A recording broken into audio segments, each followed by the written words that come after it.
मोदी मुर्दाबाद के नारे लगाते हुए भाजपाई ही यदि अनशन पे बैठ जाए तो क्या कहिएगा। और फिर राहुल गांधी भी चिट्ठी जारी कर दे और इसके साथ ही साथ कांग्रेस भी ये ऐलान कर दे कि हम प्रधानमंत्री कार्यालय का और प्रधानमंत्री आवास का घेराव करेंगे, घेरेंगे।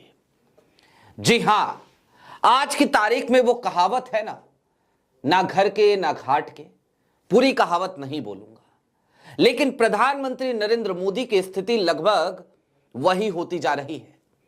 यूएस ट्रेड डील पर भी इसके बाद हम बात करेंगे किसी अगली वीडियो में, लेकिन अभी तो जरा आपको दो तस्वीरें दिखानी है, राहुल गांधी की एक चिट्ठी दिखानी है और इसके साथ ही साथ उस ऐलान के बारे में बताना है जो ऐलान कांग्रेस ने कर दिया है।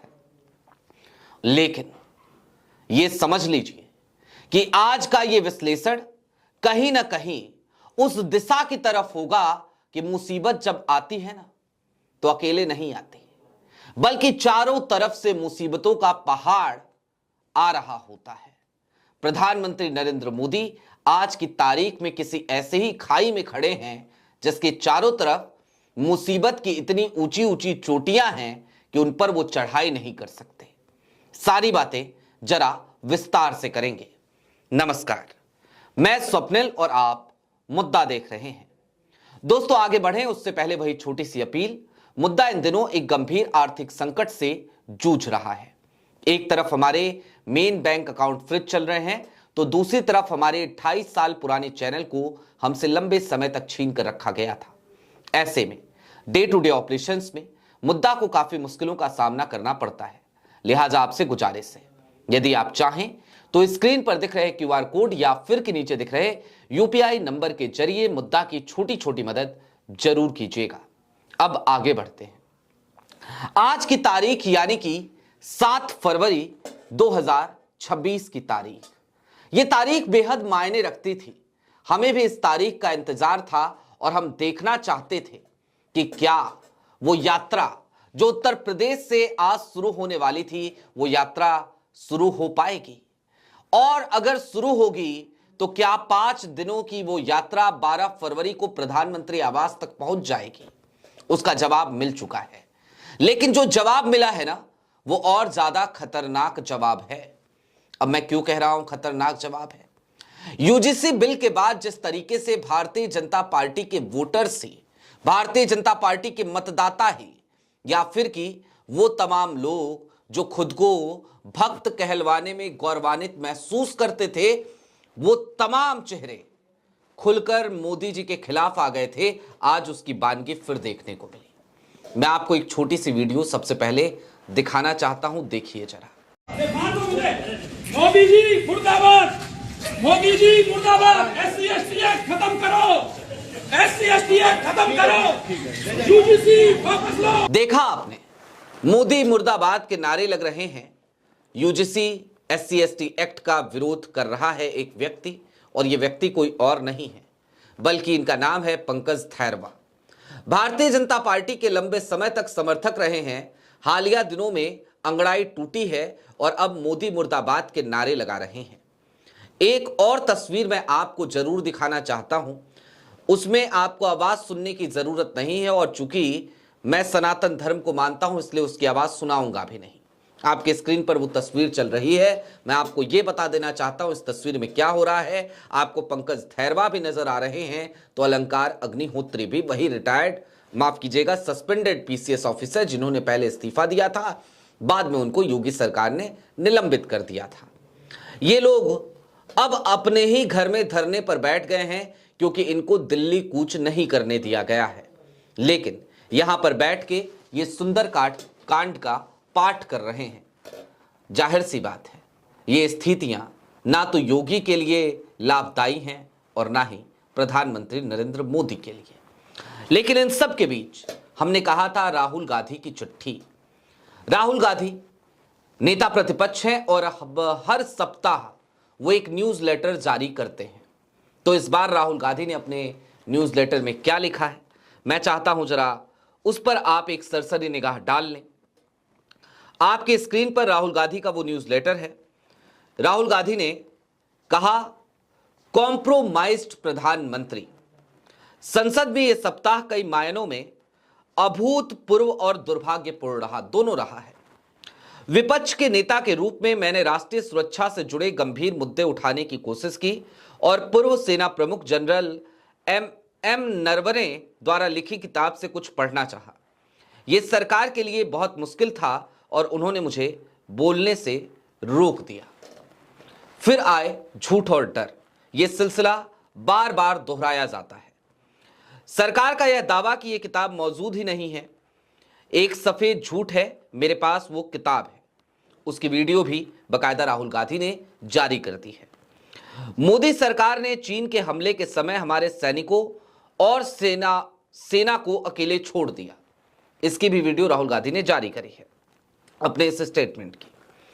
प्रधानमंत्री सच से डरे हुए हैं, उनमें लोकसभा में जवाब देने का साहस नहीं है। और तीसरा, प्रधानमंत्री ने हमारे किसानों के हितों को बेच दिया एप्स्टीन और अडानी मामलों में उलझ कर। मोदी सरकार को हमारे लोकतंत्र के मूल्यों का सम्मान करना चाहिए। विपक्ष के नेता के रूप में मुझे बोलने का अधिकार है। राष्ट्रीय सुरक्षा और जनहित के मुद्दे उठाना मेरा कर्तव्य है और वो मुझे रोक नहीं सकते। परिवर्तन की पहली सीढ़ी है, उठाओ अपनी आवाज। राहुल गांधी ने ना सिर्फ चिट्ठी जारी करी, ना सिर्फ न्यूज़लेटर जारी किया, बल्कि पूरे सप्ताह में क्या क्या घटनाक्रम हुए उसके बारे में विस्तार से बताया और इसके साथ ही साथ इस देश की जनता से भी आह्वान कर दिया कि लोकतंत्र के लिए बेहद जरूरी हो चला है अपनी आवाज उठाओ। अब दोस्तों, आज की तारीख में आवाज हर तरफ से उठ रही है। भाई, विपक्ष तो आवाज उठाता ही था, सरकार से असहमत आवाजें तो आवाज उठाती ही थी, सवाल पूछती ही थी। लेकिन अब इन तमाम आवाजों को जिस तरीके से दमन का सामना करना पड़ता था, वहां पर प्रधानमंत्री नरेंद्र मोदी को कोई खासी तकलीफ नहीं होती थी।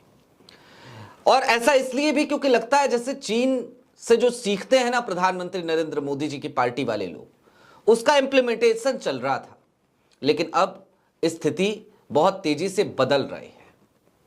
अब हाल यह हो गया है कि मोदी जी के मतदाता ही, मोदी जी के वोटर्स ही, मोदी जी के समर्थक ही और समर्थक से कहीं आगे के लोग यानी कि मोदी जी के भक्त ही, ये पंकज धैर्वा या बाकी नाम जो मैं ले रहा हूं ना, इन तमाम लोगों का जाकर के इतिहास खंगाल लीजिए, आपको समझ आएगा कि किस तरीके की पट्टी बंधी हुई थी। आप कुछ भी सवाल सरकार से करते तो ये तमाम लोग आपके ऊपर दाना पानी लेकर चढ़ जाया करते थे। ये वही लोग हैं और आज की तारीख में यही लोग हाउस अरेस्ट किए जा रहे हैं, यही लोग अनशन पे बैठ रहे हैं। अब ऐसे लोग अनशन पे बैठ रहे हैं या हाउस अरेस्ट किए जा रहे हैं या सरकार इनका दमन कर रही है, तो इसमें हमें और आपको कम से कम अपनी बुद्धि का परिचय देना चाहिए। हमें खुश होने की जरूरत नहीं है, बल्कि हमें तो यह समझने की जरूरत है कि आज की तारीख में मोदी सरकार उस मंशा के तहत संचालित हो रही है कि किसी भी असहमत आवाज को गूंजने नहीं देंगे, किसी भी असहमत आवाज को हम कुछ बोलने नहीं देंगे और किसी भी तरीके की असहमति को कुचलने या फिर कि उस असहमत आवाज को बदनाम करने की हम पुरजोर कोशिश कर देंगे। पीआर एजेंसी खड़ा कर देंगे। मेन स्ट्रीम मीडिया तो हमारी पीआर एजेंसी ही हो चली है। लेकिन हां, क्या इतना सब कुछ करना ही पर्याप्त है आज के हालात में, या फिर क्या ये सब कुछ करके प्रधानमंत्री नरेंद्र मोदी आज जो उनका गुब्बारा फूट चुका है, फूटने की कगार पे नहीं है, फूट चुका है, क्या वो उसे बचा लेंगे? क्या फिर से किसी नए गुब्बारे में हवा भरा जा सकता है?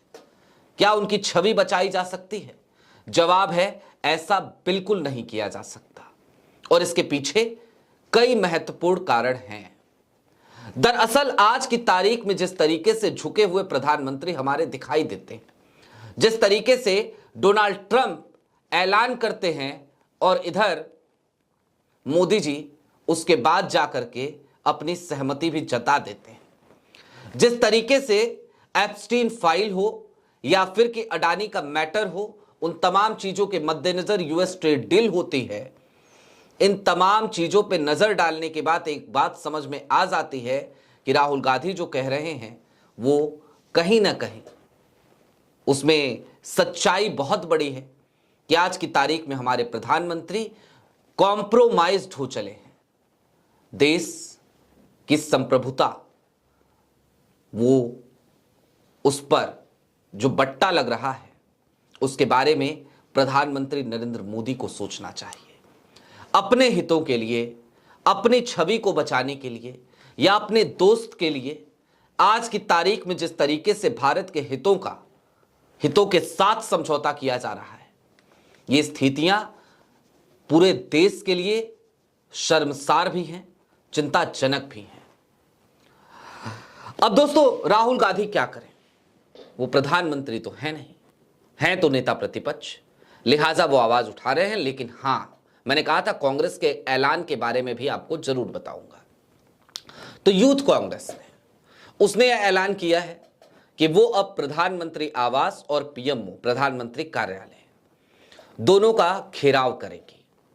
और यूएस ट्रेड डील, ये जो मैटर है ना, इस पे अभी विस्तार से हमने कहा था आपसे किसी और वीडियो में चर्चा करेंगे। चलते चलते बस इतना समझिए, ये गले की वो फांस है जो प्रधानमंत्री नरेंद्र मोदी को मुश्किल में डाल सकता है, और डाल सकता नहीं है, डाल चुका है। क्योंकि ये जो यूएस ट्रेड डील है, इससे इस देश के किसानों, इस देश के कामगारों, सबका नुकसान ही होना है। अमेरिका से सोयाबीन आएगा, अमेरिका से सोयाबीन ऑयल आएगा, अमेरिका से सारी चीजें आएंगी। भारत के किसानों का क्या? What about Indian agriculture sector? That's the brutal truth कि आज की तारीख में भारत के एग्रीकल्चर सेक्टर, उसके तमाम हितों का समझौता प्रधानमंत्री नरेंद्र मोदी ने कर दिया। और राहुल ये बात बहुत पहले से कहते रहे हैं।